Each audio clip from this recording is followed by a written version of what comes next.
আসসালামু আলাইকুম রহমতুল্লাহ। দাখিল দশম শ্রেণীর প্রিয় শিক্ষার্থীরা, আশা করি তোমরা সবাই ভালো আছো। তোমাদের প্রাক নির্বাচনী পরীক্ষা 2026-এর কৃষি শিক্ষা বিষয় নিয়ে তোমাদের সামনে হাজির হয়েছি। এই ভিডিওটা তোমরা শুরু থেকে শেষ পর্যন্ত মনোযোগ সহকারে দেখো, একদম 100% কমন পাবে। আর যারা এখনও ভাইয়ের চ্যানেলটা অনলাইন মাদ্রাসা জন সাবস্ক্রাইব করো না, এখনই সাবস্ক্রাইব করে দাও। আর তোমাদের কী কী প্রয়োজন সেটা অবশ্যই কমেন্ট সেকশনে জানাবে।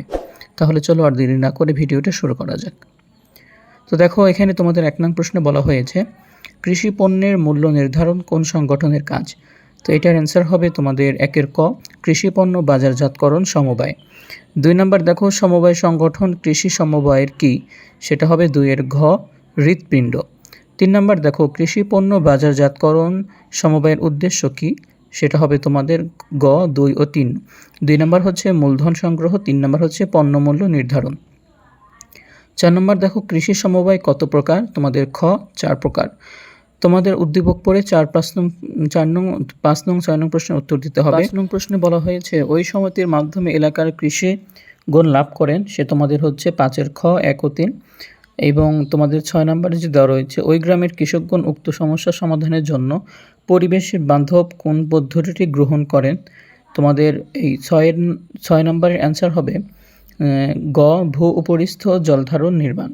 তাহলে 6-এর গ নম্বর অ্যান্সার হবে। 7 নম্বর দেখো, সফলভাবে খামার পরিচালনায় ন্যূনতম জমির পরিমাণ কত, তোমাদের ক নাম্বার অ্যান্সার 1 হেক্টর। এবং 8 নম্বর প্রশ্নে বলা হয়েছে কৃষি পণ্য উৎপাদনের মূল উদ্দেশ্য কি, 8-এর ঘ, মুনাফা অর্জন হচ্ছে কৃষি পণ্য মূল উদ্দেশ্য। তারপর 9 নম্বর দেখো, সবজি পরিবহন করা হয়, খ, বাঁশের টুকরিতে। 10 নম্বর বলা হয়েছে প্যাকিং নির্ভর করে কোনটির উপর। তাহলে প্যাকিং নির্ভর করে আমরা যে পণ্যটা নেব বা সরবরাহ করব সেই পণ্যের উপর কি প্যাকিং করতে হবে, কীভাবে প্যাকেটিং করতে হবে সেটা নির্ভর করে। তাহলে আমাদের 10-এর অ্যান্সার হবে গ, পণ্য। তারপরে দেখো 11 নং প্রশ্নে বলা হয়েছে তোমাদের অনুচ্ছেদ দেওয়া থাকবে, 11 নং 12 নং প্রশ্নের উত্তর দিতে হবে। 11 নং প্রশ্নে বলা হয়েছে মৎস্য কর্মকর্তা মোমিনকে কী পরামর্শ দিলেন, তোমাদের 11-এর গ, বাঁশ দিয়ে পানিতে পিটানো। তারপরে 12 নম্বর দেখো, মোমিনের পুকুরকে মাছ এমন অবস্থার কারণ কি। পুকুরকে মাছে এমন অবস্থার কারণ হচ্ছে পানিতে অক্সিজেনের অভাব, জৈব পদার্থের পচন, বেশি পরিমাণে সার প্রয়োগ, অর্থাৎ ঘ, 1, 2 ও 3।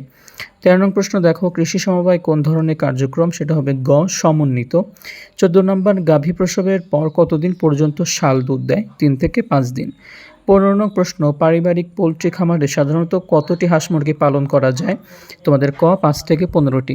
16 নম্বর দেখো, গবাদি পশু ও হাঁস মুরগির মলপত্র থেকে কি তৈরি হয়, সেটা হবে গ, বায়োগ্যাস। তারপর দেখো তোমাদের 17 নং প্রশ্নে বলা হয়েছে কোনটি ব্যবহারে শাকসবজি নিরাপদ ও সুস্বাদু হয়, তোমাদের খ, জৈব সার। 18 নং প্রশ্নে পুরুষ ছাগল কয় মাসে বাজারজাত করা যায়, তোমাদের 18 নং প্রশ্নের উত্তর হচ্ছে গ, 12। তো 19 নং দেখো, একজন মানুষের বছরে কত লিটার দুধ পান করা দরকার, 19-এর গ 90। তারপর 20 নম্বর দেখো, দুধ পাস্তুরিকরণের সুবিধা কী, সে হচ্ছে 1 ও 2, এনজাইম নষ্ট হয়ে যায়, পুষ্টিমান ঠিক থাকে।